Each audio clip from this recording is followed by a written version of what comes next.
السلام علیکم ورحمۃ اللہ وبرکاتہ۔ جاوید پبلشرز میں خوش آمدید۔ آج ہم پڑھیں گے کڈس اسلامیات برائے جماعت پنجم، باب صوم سیرت طیبہ صلی اللہ علیہ وعلیٰ آلہ وصحبہ وسلم کا سبق نمبر 5، جس کا عنوان ہے مسجد نبوی صلی اللہ علیہ وعلیٰ آلہ وصحبہ وسلم۔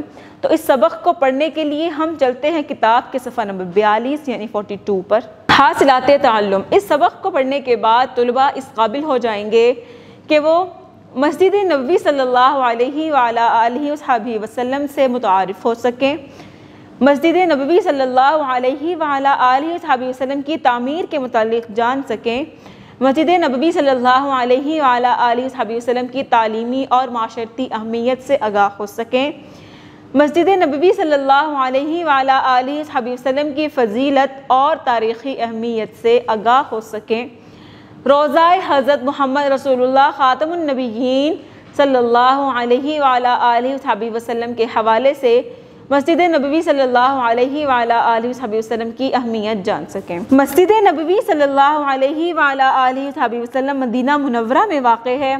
حضرت محمد رسول اللہ خاتم النبیین صلی اللہ علیہ وعلیٰ آلہ وصحبہ وسلم نے ہجرت مدینہ کے بعد جو سب سے پہلا کام کیا وہ مسجد کی تعمیر تھی، جسے مسجد نبوی صلی اللہ علیہ وعلیٰ آلہ وصحبہ وسلم کہا جاتا ہے۔ اب یہاں پر یہ بات یاد رکھنے کی ہے کہ جو ہم یہاں پر چیپٹرز پڑھتے جا رہے ہیں ان کو بالترتیب یاد رکھیں، کیونکہ وہ ایسے واقعات ہیں جو ایک کے بعد دوسرا، دوسرے کے بعد تیسرا، تیسرے کے بعد چوتھا بالترتیب پیش آیا۔ ہجرت نبوی کے بعد جو واقعہ ہم نے پہلے پڑھا وہ ہوا، اور اس کے بعد جو سب سے پہلا کام آپ صلی اللہ علیہ وسلم نے سر انجام دیا وہ ایک مسجد کی تعمیر تھا، جس کو مسجد نبوی کا نام دیا۔ مسجد نبوی کا نام اس لیے دیا کیونکہ یہ آپ صلی اللہ علیہ وسلم نے خود تعمیر فرمائی تھی۔ مسجد کے لیے حضور صلی اللہ علیہ وعلیٰ آلہ وصحبہ وسلم نے جس جگہ کو پسند فرمایا وہ دو یتیم بھائیوں حضرت سہل اور حضرت سہیل رضی اللہ تعالیٰ عنہما کی ملکیت تھی۔ وہ اس زمین کی قیمت نہ لینے پر بضد تھے، بلکہ اس بات کو اپنے لیے بڑا اعزاز سمجھتے تھے کہ ان کی اراضی شرف قبولیت پا کر مسجد بنانے کے لیے استعمال ہو جائے، اراضی یعنی زمین۔ مگر آپ صلی اللہ علیہ وعلیٰ آلہ وصحبہ وسلم نے بلا معاوضہ زمین لینی قبول نہ فرمائی، اور حضرت ابوبکر صدیق رضی اللہ تعالیٰ عنہ نے اس کی پوری قیمت ادا کی۔ اس مسجد کی تعمیر میں انصار اور مہاجرین نے ایمانی جوش اور ولولہ سے حصہ لیا۔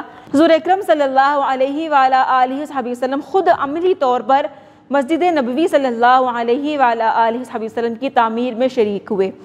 اس مسجد کے ساتھ ایک چبوترا بنایا گیا جس کا نام صفہ تھا۔ یہ ان نادار اور غریب مسلمانوں کے قیام اور تعلیم کے لیے تھا جو خاص طور پر دور دراز سے آئے تھے اور ان کا مدینہ منورہ میں اپنا گھر نہ تھا۔ یہاں قیام کرنے اور تعلیم حاصل کرنے والوں کو اصحاب صفہ کہا جاتا ہے۔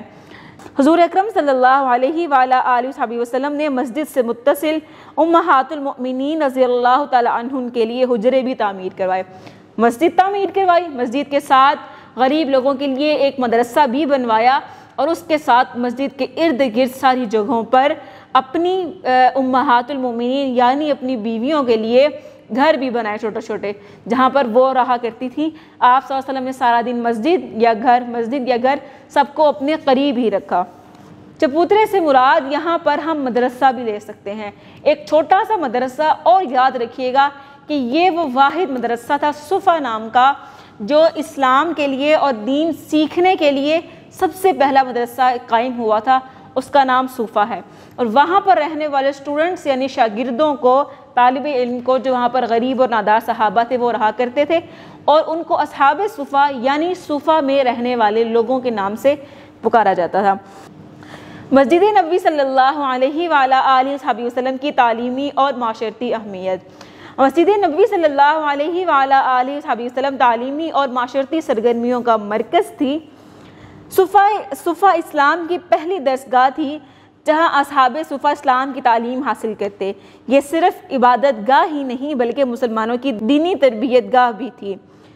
حضور صلی اللہ علیہ وعلیٰ آلہ وصحبہ وسلم صحابہ کرام رضی اللہ تعالیٰ عنہم اجمعین سے مشاورت اور وفود سے ملاقات مسجد میں کرتے، دور سے آنے والوں کو ٹھہرانے کا بندوبست بھی مسجد میں کیا جاتا تھا، یہاں ریاستی معاملات کی حکمت عملی تیار ہوتی اور جھگڑوں کے فیصلے بھی ہوتے، تبلیغ کے لیے یہاں سے وفود بھی روانہ کیے جاتے۔ خلفائے راشدین رضوان اللہ تعالی عنہم اجمعین نے اس مسجد میں توسیع کی، یعنی اس مسجد کو بڑا کیا۔ لوگوں کی ضرورت کو دیکھ کے جیسے جیسے لوگ نئے مسلمان ہوتے جا رہے تھے، مسجد میں جگہ کم پڑتی گئی، تو انہوں نے مسجد کی جگہ میں مزید اضافہ کرتے گئے۔ ابھی ہم نے یہ پڑھا کہ یہ تعلیمی اور معاشرتی فائدے اسے حاصل ہوتے تھے۔ تعلیمی فائدہ تو ہمیں سمجھ میں آ گیا کہ اس میں بیٹھ کر صحابہ کرام تعلیم حاصل کیا کرتے تھے۔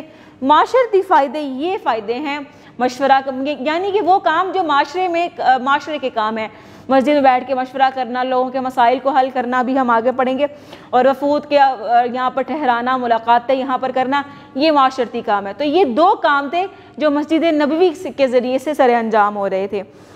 بعد میں مسلمان حکمرانوں نے بھی اپنے اپنے دور میں اس کے رقبے اور صحن میں توسیع کی اور تزئین و آرائش کا کام کیا، یعنی وقت کے لحاظ سے جتنی ضرورت بڑھتی گئی وہاں کے لوگ، حاکم لوگ اس مسجد کو بڑا کرتے گئے، تزئین اور آرائش کا کام کیا، یعنی خوبصورتی کے کام کیے، مسجد کو مزید ڈیزائن کیا، زینت آمیز کیا۔ اب آگے مسجد نبوی صلی اللہ علیہ وآلہ وسلم کی فضیلت۔ مسجد نبوی صلی اللہ علیہ وآلہ وسلم کی فضیلت قرآن مجید اور احادیث میں بہت زیادہ بیان ہوئی ہے۔ حضور صلی اللہ علیہ وآلہ وسلم کا فرمان ہے، میری اس مسجد میں نماز اجر کے اعتبار سے مسجد الحرام کے سوا تمام مساجد سے 1000 درجہ زیادہ افضل ہے، یعنی مسجد حرام کے علاوہ یہاں پر نماز پڑھنا دوسری کسی اور مسجد میں نماز پڑھنے سے 1000 درجے بڑھ جاتی ہے، یعنی اگر ایک نماز پڑھنے کا ثواب ایک نیکی ملتی ہے تو یہاں پر ایک نماز پڑھنے سے 1000 نیکیاں ملیں گی۔ حجاج کرام جب حج کے لیے حجاز مقدس جاتے ہیں تو مسجد نبوی صلی اللہ علیہ وآلہ وسلم کی زیارت کرتے ہیں۔ مسجد کے درمیان گنبد خضرا میں روضہ رسول صلی اللہ علیہ وآلہ وسلم واقع ہے، زائرین کی بڑی تعداد یہاں موجود رہتی ہے۔ مسجد نبوی صلی اللہ علیہ وآلہ وسلم میں ایک مقام کو ریاض الجنہ کہا جاتا ہے، جس کے بارے میں حضور صلی اللہ علیہ وآلہ وسلم کا ارشاد ہے، میرے گھر اور میرے منبر کے درمیان کی جگہ جنت کے باغوں میں سے ایک باغ ہے۔ ریاض الجنہ بھی جنت کے باغ کو ہی کہتے ہیں، ریاض باغ کو کہتے ہیں۔ تو یہ مسجد نبوی اور اس سے جڑی چند اور چیزوں کی فضیلت ہم نے اس سبق میں پڑھ لی۔ اسی کے ساتھ مجھے دیجیے اجازت، اپنا بہت سارا خیال رکھیے گا، اپنی دعاؤں میں یاد رکھیے گا۔ مزید ویڈیوز دیکھنے کے لیے جڑے رہیں بولتی کتابوں کے ساتھ۔